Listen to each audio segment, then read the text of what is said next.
Hello friends, अस्सलाम वालेकुम। उम्मीद करती हूँ आप सब खुश और खैरियत से होंगे। आज मैं आपके लिए बहुत ही मज़े की कहानी लेकर आई हूँ, जो है लकड़हारे और परी की कहानी।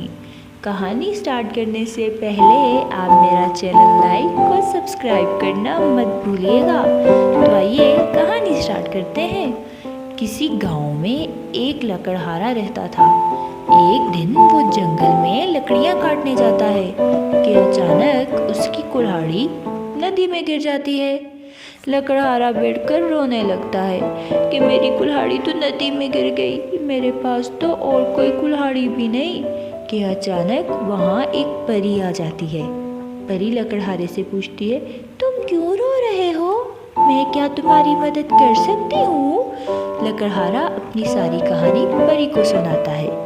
परी नदी में छलांग लगाती है और एक सोने की कुल्हाड़ी लेकर बाहर आती है, लकड़हारे को देती है। लकड़हारा कहता है, नहीं, ये तो मेरी कुल्हाड़ी नहीं। परी दोबारा छलांग लगाती है और चांदी की कुल्हाड़ी लेकर आती है, जिसको देख कर लकड़हारा कहता है, नहीं, ये भी मेरी कुल्हाड़ी नहीं, मेरी कुल्हाड़ी तो लोहे की थी।